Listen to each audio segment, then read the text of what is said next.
Sometimes a life is saved not by one hero, but by a bus full of strangers, and it all began with an empty seat.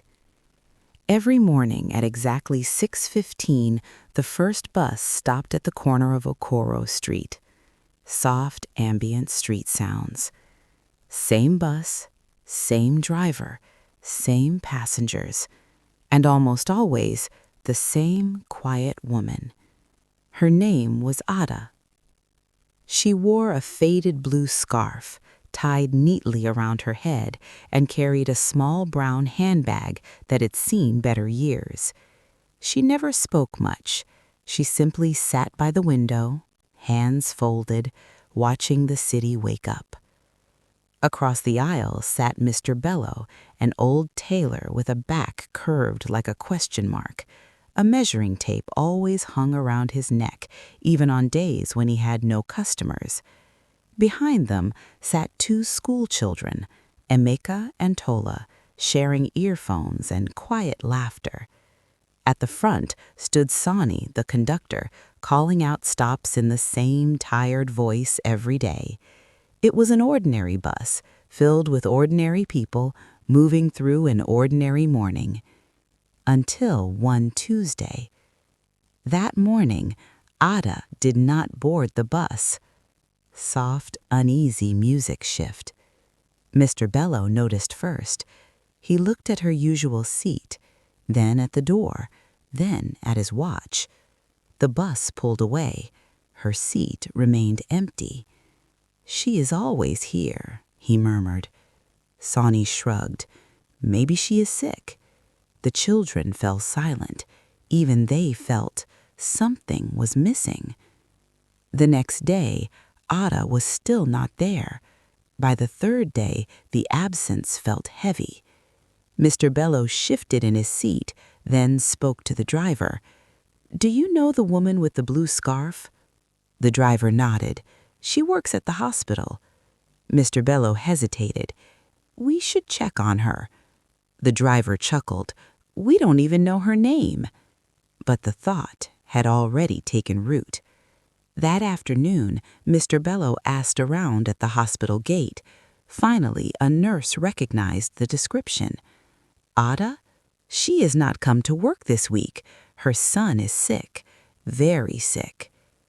"Where does she live?" he asked.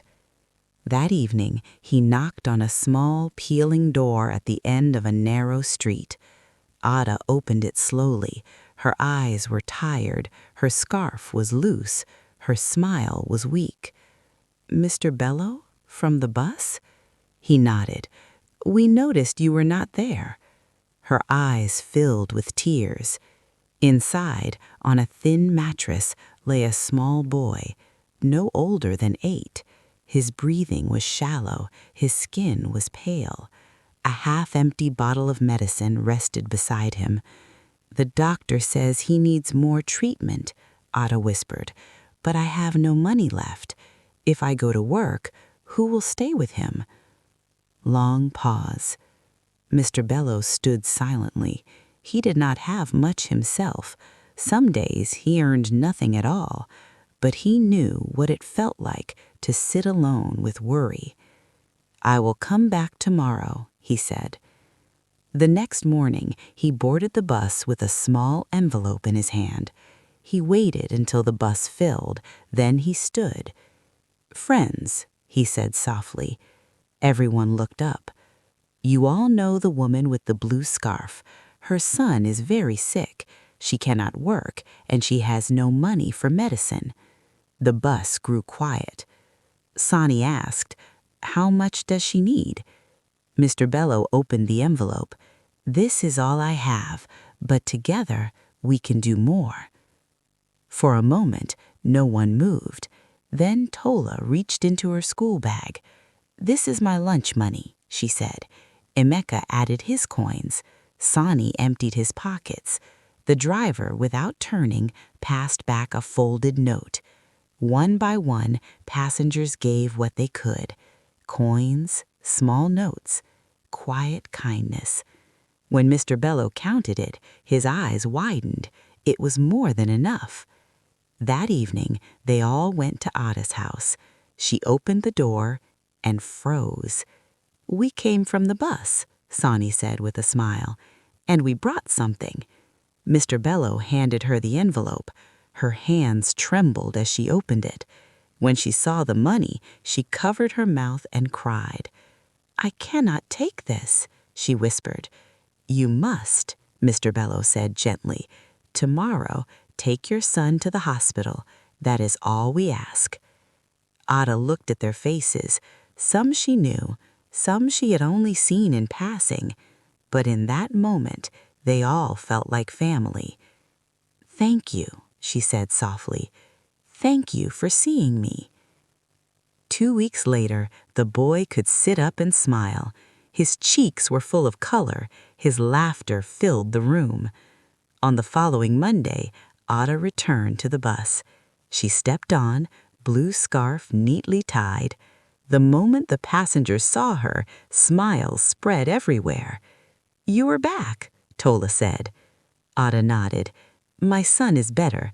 The doctor says he'll be fine." A small cheer rose through the bus. Even the driver smiled. Ada looked around.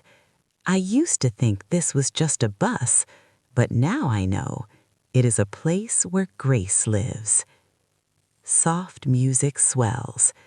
The bus rolled forward, sunlight warming the windows. Same bus, same driver, same passengers. And now they were no longer strangers. And sometimes, in the middle of an ordinary day, that is all it takes to remind us kindness is never wasted, and grace can appear in the quietest moments. Closing message. If this story touched your heart, take a moment to share it with someone who needs a little hope today. And in the comments, tell us about a moment when a stranger showed you kindness, because your story might be the grace someone else is waiting to hear.